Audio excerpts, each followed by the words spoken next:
బాబాయ్ నమస్తే, మీ పేరు? నా పేరు పసుపులేటి వెంకట సుబ్బారావు అండి. ఏం చేస్తుంటారు బాబాయ్? నేను వ్యవసాయం అండి. ఏంటి వ్యవసాయ పరంగా ఎలాంటి న్యాయం చేశారంటారు జగన్ గారు? ఇంతవరకు నేను గతంలో 1410 కమ్మానండి వడ్లు. 6 నెలలు సివిల్ సప్లై ఆఫీస్కి, కలెక్టర్ ఆఫీస్కి, అప్పుడు పేరుని నాని గారి ద్వారా కూడా మేము 50 మంది రైతులు కలెక్టర్ ఆఫీస్కి వెళ్ళామండి. వెళితే 6 నెలల తర్వాత మాకు 1200 చేతిలో పెట్టారండి. ప్రతి రైతుకి బస్తా బకెట్కి 220 రూపాయలు లాస్ అండి. అదండి విషయం. ఈ సంవత్సరం ఇంతవరకు ఆన్లైన్ చేయండి, మేము ధాన్యం వేసి 2 నెలలు అయిందండి, ఇంతవరకు డబ్బులు రాలేదండి. అదండి విషయం. అదండి, గవర్నమెంటే దళారీ వ్యవస్థ లేకుండా మేమే కొంటున్నాం, రైతులకు న్యాయం చేస్తున్నాం, గిట్టుబాటు ధర ఇస్తాం అంటున్నాం ఉన్నారు. కాళ్ళు అరిగిపోయే వరకు ఆర్బీకి కేంద్రాలు తిరుగుతున్నామండి.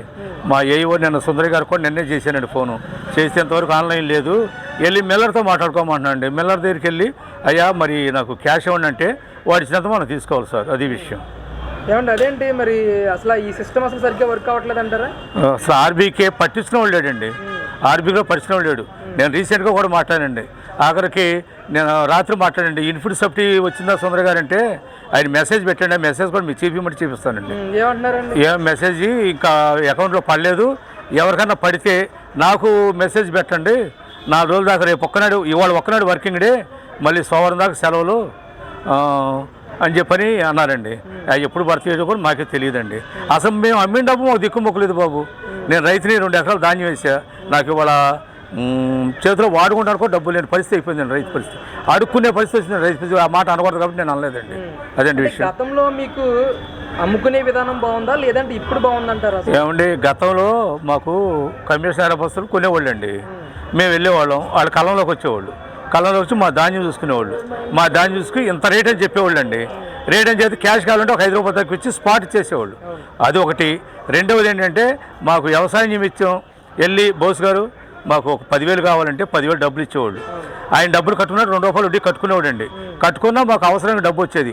ఇప్పుడు అవసరం డబ్బు అంటే వచ్చిన అమ్మిన ధాన్యానికి దిక్కుమొక్కలేదు, ఇంకా అవసరం డబ్బేదండి. రైతు అడుక్కునే పరిస్థితి వచ్చిందండి.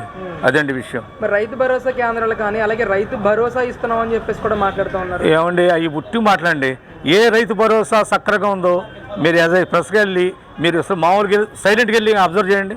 రైతు భరోసాలో అసలు ఏమీ లేదండి, దోపిడీ విధానం తప్ప ఏమీ లేదు రైతు భరోసాలో. ఆ దోపిడీ విధానం కూడా ఎట్టగంటే చెప్తానండి.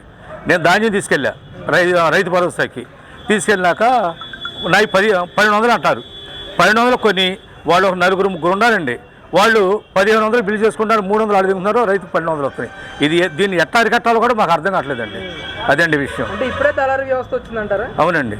ఇదివరకు కమిషన్ ఆఫీసర్ కొనేటప్పుడు కాటా వాళ్ళు కాటా వేసి మాకు కాసిన బియ్యం వడ్డీ పెట్టమంటే వడ్డీ పెట్టేవాళ్ళు, ఒక 5 రూపాయలు తక్కువ స్పాట్ పేమెంట్ మాకు డబ్బులు వచ్చి హ్యాపీగా ఏ కావాలో అవి చేసుకునేవాళ్ళం. అసలు ఇప్పుడు అమ్మినాడికి మాకు రైతుకి డబ్బులు వస్తాయో రాదు మాకు అర్థం కావట్లేదు బాబు. అదండి విషయం. రైతు పరిస్థితి చాలా నిర్వీర్యంగా ఉందండి. అదండి విషయం. ఏంటన్నా మరి దాదాపు 4 సంవత్సరాలు 10 నెలలు అయింది జగన్ గారు అధికారంలోకి వచ్చి, 2వ అవకాశం కూడా అడుగుతున్నారు. పాలన చూశారు కదా, 2వ అవకాశం ఇచ్చే ఛాన్స్ ఉందంట. ఎవరిస్తారండి పాలన? గ్రామాలు బాగుపడ్డాయా? రోడ్లు ఏమైనా వేసారా? ఏదన్నా పరిశ్రమలు కట్టారా? ఇది అన్నీ ఏంటంటే ఈ ఒక ముఖ్యమంత్రిగా ఆడాల్సిన ఆబద్ధాలు కూడా కాదండి. ఇప్పుడు 2 నెలలు ఆ వైజాగ్లో కడతానంటాడు. ఏంటి కట్టేదండి వైజాగ్? అసలు ఇప్పుడు మన ఆంధ్ర రాష్ట్రానికి రాజధాని ఉందండి.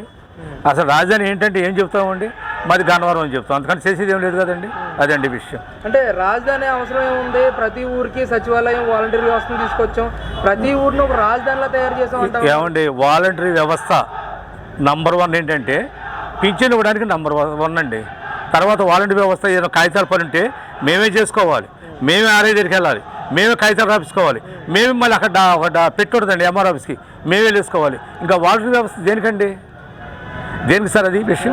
ఇప్పుడు వాలంటీర్ వ్యవస్థ దేనికి ఉందంటే లేవక ముందు చక్కగా పింఛన్ మాత్రం నంబర్ 1గా ఇస్తున్నారు సార్. అది మాత్రం నంబర్ 1 అండి.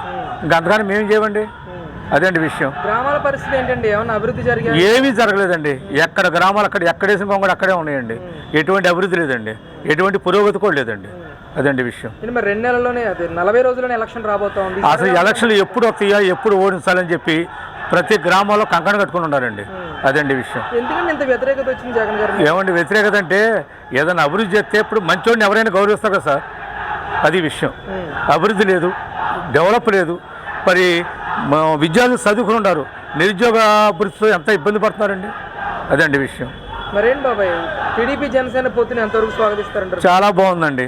టీడీపీ జనసేన పొత్తు కలగపోతే మళ్ళీ ముఖ్యమంత్రి గారే సీఎం, వీళ్ళిద్దరు కలిసినందువల్లే 100% టీడీపీ జనసేన ప్రభుత్వం ఏర్పాటు చేద్దని చెప్పి గ్రామాల్లోనూ ప్రజల్లోనూ ఓటర్లోనూ అందరిలో మనోభావం ధైర్యం వచ్చిందండి. మీ గన్నవరం నియోజకవర్గంలో ఎలా ఉంటుంది పోటీ? మా గన్నవరం నియోజకవర్గంలో యాలగడ్డ వెంకటరావు గారు కనీసం 30 నుంచి 50 మెజార్టీతో గెలుస్తారు సార్. అదండి విషయం. అంటే మీకు ప్రత్యర్థి వంశీ గారు కూడా ఉన్నారు కదా, ఆయన కూడా చాలా ఏమండి, వంశీ గారు 100% మంచి వ్యక్తే. కానీ ఆయన ఎన్నుకున్న మార్గం ఏంటంటే వైఎస్ఆర్లోకి ఎప్పుడైతే వెళ్ళారో ఆయన పేరు పోయింది సార్, అది విషయం. లేదంటే మంచి వ్యక్తి అండి వంశీ గారు కూడా, అదండి విషయం.